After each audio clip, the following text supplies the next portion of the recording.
2019 నుంచి ఇప్పుడు పరిస్థితి మెరుగుపడిందని మీరు చెప్పారు సార్. సో మీరు కాన్ఫిడెంట్ గా ఉందో కాదు సార్, ఇక్కడ క్యాడర్ కూడా చాలా కాన్ఫిడెంట్ గా ఉంది. ఇప్పుడు దాకా మీ కోటరీలో ఉన్నారు వేమిరెడ్డి గారు, చాలా క్లోజ్ కోటరీకి ఉన్నారు కదా సార్, ఎందుకు వెళ్ళిపోయారు సార్? మానుకుంటా మాగుంటా ఎందుకు సంతృప్తిలో పడ్డారు? కృష్ణదేవరాయలు ఎందుకు జంప్ అయిపోయారు సార్? ఇక్కడ పాత స్థాయికి సీటు ఉందో లేదా చెప్పక ముందు అసలు విచారణ ఎత్తేసాడు. ఇవన్నీ కాన్ఫిడెన్స్ లేక బాలశౌరి గారు కూడా దూరం అయిపోయారు. బాలశౌరి అంటే క్లోజ్ కోటరీలో ఉన్నవాడు, జగన్మోహన్ రెడ్డికి ఆత్మ నేనే అయితే బయటకు చెప్పుకున్న బాలశౌరి ఎమ్మెల్యేలు వెళ్ళడం పర్లేదు సార్, ఎంపీ అనే ఒక వ్యక్తి సిట్టింగ్ ఎంపీలు వెళ్ళిపోతే అది మొత్తం ఆ కాన్స్టిట్యూన్సీలో ఉన్న 10-12 మిగతా అసెంబ్లీ నియోజకవర్గాల మీద కూడా ఇంపాక్ట్ చూపించే ప్రమాదం ఉంది. ఇలా 4 ఎంపీలు దాదాపు 4 sitting MPs have just any political party అది నాది కావచ్చు ఇంకోటి కావచ్చు స్టాటిక్ గా ఉంటుంది అని అనుకుంటే అది ఒక ప్రమేయం అవుతుంది. ఉండాలని కోరుకోవడం కూడా కరెక్ట్ కాదు. ఒకటి ఫస్ట్ పాయింట్. బట్ ఇది పెద్ద జోల్ట్ కాదా సార్? ఏం కాదు, వాళ్ళకి జోల్ట్ అవుతుంది. ఎవరైతే దీన్ని ఇదే అయ్యారో జోల్ట్ వాళ్ళకి జోల్ట్ అవుతుంది. పార్టీ అనేది స్థిరంగా ఉంది. పార్టీ ఈ ఓటు ఈ రోజు ఉండే ఇప్పుడున్న పరిస్థితిలో ఈ పార్టీకి చూసేది ప్రతి ఒక్కరు జగన్మోహన్ రెడ్డి గారిని చూస్తున్నారు, ఆయన విధానాలు చూస్తున్నారు. వైఎస్ఆర్సీపీ అంటే నన్నదర్ దాన్ జగన్మోహన్ రెడ్డి గారు చూస్తున్నారు. ఆయన సెలెక్ట్ చేసి ఆయన ఎంపిక చేసే ప్రక్రియలో పూర్తి డెమోక్రటిక్గా అక్కడ ఏరియా అవసరాలను పొలిటికల్ వీటిని దృష్టిలో పెట్టుకొని చేస్తున్న క్యాండిడేట్స్ ఉన్నారో వాళ్ళు గెలుస్తారు. ఎవరైతే ఈ జర్నీలో కొత్తగా వచ్చేవాళ్ళు కావచ్చు, ఉన్న వాళ్ళను ఎవరైనా మేము మార్చాల్సినప్పుడు వాళ్ళు హర్ట్ అయ్యి కొంత డెసిషన్స్ తీసుకోవచ్చు. అల్టిమేట్గా ఈ రెండు any political party cannot be A static one. ఉంటే అది స్టాగ్నేట్ అయిపోతుంది. వచ్చేవాళ్ళు వాళ్ళు స్వచ్ఛందంగా వచ్చేవాళ్ళు వాళ్ళు వస్తుంటారు, హర్ట్ అయిన వాళ్ళు ఇంకో ప్రయత్నం చేస్తుంటారు, ఇంకొక లేదా అట్లాగే ఉండి లీడర్ మీద హోప్తో ఉండేవాళ్ళు ఉంటారు. అల్టిమేట్ డిసైడ్ చేయాల్సింది, డెసిషన్ తీసుకునేది, దాని ఫేట్ డిసైడ్ చేసేది కింద పబ్లిక్ ఎవరైతే ఉన్నారో వాళ్ళు. మాకు పాజిటివ్గా డిసైడ్ చేస్తున్నారు కాబట్టి మేము ఈ స్థితిలో ఉన్నాము. అలాంటి పరిస్థితి లేదు కాబట్టి మందలాగా వచ్చి జనసేన వాళ్ళు అట్లా పక్కకి వెళ్ళిపోవడమో లేదా ఓ సత్రంలో 2 రోజులు ఉండిపోయినట్టు షెల్టర్ కోసం ఉండిపోయినట్టు టీడీపీ వాళ్ళు బీజేపీలో ఉండి రేపు మళ్ళీ ఇక్కడికి రావచ్చు, అవి జరుగుతున్నాయి. అలాగే ఇప్పుడు వాళ్ళు టికెట్లు చేస్తున్నప్పుడు అక్కడ కూడా ఇలాంటివి జరిగే అవకాశం ఉంటుంది. ఆల్రెడీ మా డోర్ నాక్ చేస్తున్నారు, ఫోన్లు వస్తున్నాయి, మేము వస్తామని. వాళ్ళని అందరినీ ఎక్కడ అకామిడేట్ చేయలేము కాబట్టి మేము కూడా పెద్దంత రిలక్టెంట్గా ఉన్నాం. మా కాన్ఫిడెన్స్ వచ్చేది వీటన్నిటి నుంచి. వీఆర్ నాట్ నీజర్ రియాక్షన్స్ మా దగ్గర ఉండవు. మీరు ప్రజా అవసరాలు సలహాదారు, ప్రభుత్వానికి ఒక సలహాదారు, ప్రజా అవసరాలు పార్టీకి అయితే ప్రధాన కార్యదర్శి అనుకుంటాను. ఇప్పుడు ప్రభుత్వం తీసుకునే ప్రతి విధానపరమైన అంశాల్లో కావచ్చు, ప్రభుత్వ అంశాల్లో కావచ్చు, మీరు ఎక్కువ ఫోకస్ అవుతుంటారు, ప్రతిదీ మీరే అడ్రస్ చేస్తుంటారు అనమాట. అంతగా ఇంట్రెస్ట్ ఉంటే ఒక ఎమ్మెల్సీ తీసుకొని మంత్రి పదవి తీసుకొని కూర్చోవచ్చు కదా. అలా కాకుండా సజ్జల సకల అనే ఒక ప్రాస ఎందుకు తీసుకురావాలంటున్నాను సార్? ఈ సకల అనేది వాళ్ళు వేసిన ముద్ర ఫస్ట్ థింగ్. రెండోది నేను చెప్తాను, వైఎస్ఆర్ కాంగ్రెస్ పార్టీ ఇంకో పార్టీ అది రూలింగ్లో ఉన్నప్పుడు, ప్రభుత్వంలో అదే ఉన్నప్పుడు ఆ పార్టీ విధానాలే ప్రభుత్వ విధానాలు అవుతాయా, లేక తెలుగుదేశం విధానాలు ప్రభుత్వ విధానాలు అవుతాయా? వైఎస్ఆర్ కాంగ్రెస్ పార్టీ విధానాలే ప్రభుత్వ విధానాలు అవుతాయి, అంతే కదా. ఓ పార్టీ నాయకుడిగా సీనియర్ నాయకులుగా ఉన్న వాళ్ళము, ఫస్ట్ నుంచి ఉన్న వాళ్ళు, విధానాల గురించి తెలిసిన వాళ్ళు వాటిని ఎక్స్ప్లెయిన్ చేసినప్పుడు దే ఆర్ అథారిటేటివ్. అది మేము కావచ్చు, ఒకవేళ ఈరోజు బొత్స సత్యనారాయణ గారు మినిస్టర్ కాకపోయినా ఆయన మాట్లాడినా, లేదా ధర్మాన ప్రసాదరావు గారు మినిస్టర్ కాకపోయినా ఆయన మాట్లాడినా, పెద్దిరెడ్డి గారు మినిస్టర్ కాకపోయినా ఆయన మాట్లాడినా, ఎందుకు వస్తుందంటే వాళ్ళ లెవెల్ ఆఫ్ మెచ్యూరిటీ లేదా పార్టీతో ఉన్న అసోసియేషను, పార్టీ విధానాల పట్ల స్పష్టత, ఎక్స్ప్రెస్ చేయగలిగిన వీటిని బట్టి వస్తే అవి దే గెట్ ఇంపార్టెన్స్. అవి ప్రభుత్వ పాలసీలు మావి కాక వేరే పాలసీలు, టీడీపీ పాలసీలు. ప్రోటోకాల్ ప్రకారం ఐఎమ్ నోబడి. ప్రోటోకాల్ ప్రకారం ఎక్కడన్నా అఫీషియల్ ఫంక్షన్స్లో నేను ఎక్కడ ఉండని, నేను ఉండాలని ప్రయత్నం కూడా చేయను. నేను పార్టీ ప్రోగ్రాంలో ఉంటాను, పార్టీ విధానాలు ప్రభుత్వ విధానాలు అయిన చోట మాట్లాడతాను. ఫస్ట్ మీరు గమనించాల్సింది ఏంటంటే 10 yearsలో ఒక పార్టీని స్ట్రాంగెస్ట్ పార్టీగా నిలబెట్టి ప్రభుత్వం సీట్ల పరంగా ప్రజలు ఇచ్చిన బ్లెస్సింగ్ ఏదైతే 151, అది మామూలు బర్డన్, బరువు కాదు. అది పవర్ ఎంతనో బరువు కూడా అంతే. 101 సీట్లు గెలిపించారంటే ఎంటైర్ స్టేట్ అంత హోప్స్ పెట్టుకుందని, వీటిని డెలివర్ చేయడానికి ఆయన రౌండ్ ది క్లాక్ ఫోకస్ పెట్టి పని చేయకుండా అయితే అసాధ్యం.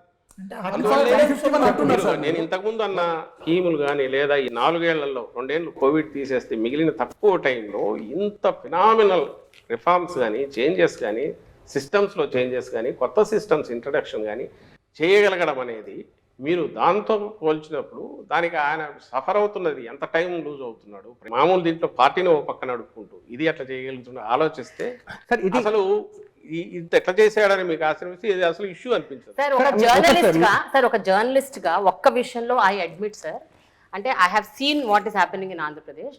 ఎస్పెషల్లీ ఎడ్యుకేషన్లో గవర్నమెంట్ స్కూల్స్లో జరుగుతున్న ఒక మార్పు, రిఫర్మేషన్, ట్రాన్స్ఫర్మేషన్.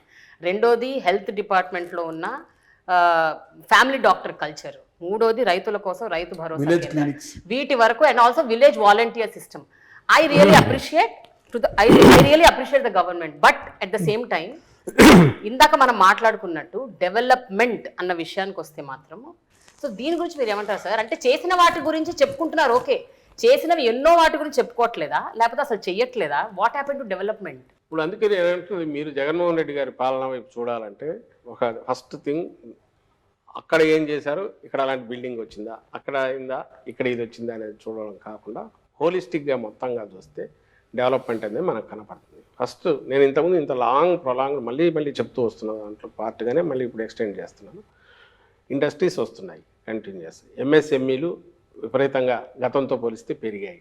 వీటన్నిటి ఇండికేటర్ ఎక్కడ ఉంటుంది? 1000 కోట్లదో 2000 కోట్లదో 1200 కోట్లవి అలాంటివి 10, 15, 20 దాకా వచ్చాయి.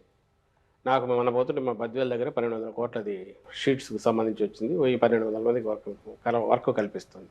కడప నుంచి పులివెందుల పోతుంటే కొత్త ఎలక్ట్రానిక్ జోన్ మొదలైంది. ఆల్రెడీ ఇండస్ట్రీస్ డిక్సన్ అని ఏవో వచ్చాయి. అక్కడ కూడా ఇప్పటికే ఒక 5-6 వేల మంది 10,000 మంది దాకా పనిచేస్తున్నారు. శ్రీ సిటీలో కొత్త ఇండస్ట్రీస్ వచ్చాయి, కంట్రీలోనే పెద్దవి వచ్చి పెట్టారు. అంటే నేను ఎందుకు వీటి గురించి ఎన్ని చెప్పొచ్చంటే ఇంకా చేంతాడు లిస్ట్ అవుతుంది నేను చదువుతూ పోతే. ఒకటి.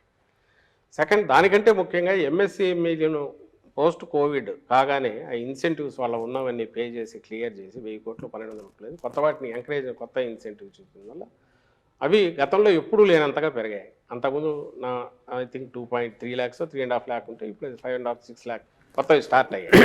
ఇవంతా కూడా ఈ 3 ఏళ్లలో పవర్ కన్జంప్షన్ విపరీతంగా పెరిగింది. ఇరిగేషన్కు దీనికి దట్ ఈజ్ అన్ ఇండికేటర్. వీటికి సంబంధించి ఎంప్లాయ్మెంటు వీటికి సంబంధించినంత వరకు మనకు గవర్నమెంట్లోనే, అది నేను లాస్ట్ టైం జాఫర్ ఇండివిజువల్గా చేసినప్పుడు గట్టిగా అడిగాను. నేను 130,000 ఉద్యోగాలు నేరుగా 4 నెలల్లోనే వచ్చి 4-5 నెలల్లోనే నింపిన ప్రభుత్వము వితౌట్ చిన్న ఫ్లా లేకుండా చేస్తే ఎందుకు దాటిని ఉద్యోగాలు కాదని ఎట్లా అంటారు? ఈరోజు వాళ్ళు ప్రొబేషన్ అయిపోయి రెగ్యులరైజ్ అయ్యారు గవర్నమెంట్ ఎంప్లాయీస్, విలేజ్ సెక్రటేరియట్స్. నేను 2,60,000 వాలంటీర్ల గురించి మాట్లాడట్లా. వాలంటీర్లు అనేవి స్వచ్ఛందంగా వాళ్ళు ఏదో వాలంటీర్గా చేసేటివి కాబట్టి అనుకుంటే దీనికి సంబంధించినంత 130,000. తర్వాత దాదాపు 58,000 ఇప్పటికీ లెక్క. ఏది మెడికల్ డిపార్ట్మెంట్ ఫస్ట్ టైం హిస్టరీలోనే మీరనే ఫ్యామిలీ డాక్టర్ కాన్సెప్ట్ ఎట్లా హిట్ అవుతుంది? ఉన్న సెటప్తో ఎట్లా కుదురుతుంది? 17,000 కోట్లు పెట్టి పిహెచ్సిలు, సిహెచ్సిలు అన్నీ మోడర్నైజ్ చేయడం, ఏరియా హాస్పిటల్ అన్నీ కెపాసిటీస్ పెంచడం. నేను మెడికల్ కాలేజీలు కలపట్ల దీంట్లో. మెడికల్ కాలేజ్ 8,000 కోట్లు మళ్ళీ వేరే బడ్జెట్. ఈ 17,000 కోట్లు పెట్టి ఇవన్నీ తయారైనందువల్ల విలేజ్ క్లినిక్స్ కానీ మిగిలినవి కానీ ఇన్ఫ్రాస్ట్రక్చర్ పరంగా కానీ లేటెస్ట్ టెక్నాలజీ కానీ డాక్టర్ల రిక్రూట్మెంట్, సపోర్టింగ్ స్టాఫ్ రిక్రూట్మెంట్ మొత్తం 56,000 నాకు తెలిసి ఫిగర్. మెడికల్ డిపార్ట్మెంట్కు ఒక ఇది వచ్చింది. ఒక చిన్న పాయింట్ ఇక్కడ అంటే మీరు చెప్తున్నటువంటివన్నీ కూడా ఆల్రెడీ ప్రాసెస్లో ఉన్నాయి, నడుస్తున్నాయి, ఇవి అందరికీ తెలుసు.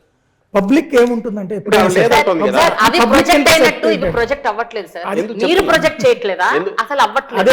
ఈ రోజుకు వాట్ ఎవర్ మీరు నింపినవి చూస్తే ఇవన్నీ కూడా ఖాళీలు, శాంక్షన్ పోస్టులు అవి కాకుండా అడిషనల్గా నింపినవి 1,30,000 కాక 56,000, 1,000, 2,000 పోస్టులు ఇట్లాంటివన్నీ నింపి మొత్తం మీద దాదాపు 4 లక్షలు, 3,90,000 ఎంతో ఉన్న పోస్టులు ఈరోజు 6 లక్షల చిల్లరకు పోయినాయి. ఇది ఇప్పుడు ప్రతిదీ ఆలోచించి చేయడం అనేది ఒకటి తప్ప, జాగ్రత్తగా చూసి రిక్రూట్మెంట్ చేయాల్సిన పరిస్థితి ఒకటి. సెకండ్ది వచ్చి గ్రూప్ 1 కానీ గ్రూప్ 2 కానీ జరగాల్సినవి ఎప్పటికప్పుడు జరుగుతున్నాయి. మూడవది డిఎస్సి ఇప్పుడు నోటిఫికేషన్ ఇచ్చాం. డిఎస్సి గురించి మళ్ళీ స్పెసిఫిక్గా చెప్పాలి, ఎందుకంటే అది ఒక సబ్జెక్ట్ మేజర్, అందరూ అదే రేజ్ చేస్తుంటారు కాబట్టి. 2014-19 మధ్య ఆ రోజు తెలుగుదేశం పార్టీ గవర్నమెంట్ నింపిండేది. అంతకుముందు 2012లోనూ 13లో ఇచ్చిన డిఎస్సి నోటిఫికేషన్ తాలూకు 8,920 ఎన్నో పోస్టులు అదొక్కటే చేసింది. తర్వాత 18లో వాళ్ళు నోటిఫికేషన్, అంటే ఎలక్షన్లు 5 నెలలు ఉన్నాయని కానీ నోటిఫికేషన్ ఇచ్చారు. ఆ పోస్టులు 7,000 చిల్లర ఎన్నో ఉంటే మేము 2020లో నింపాము వాటికి.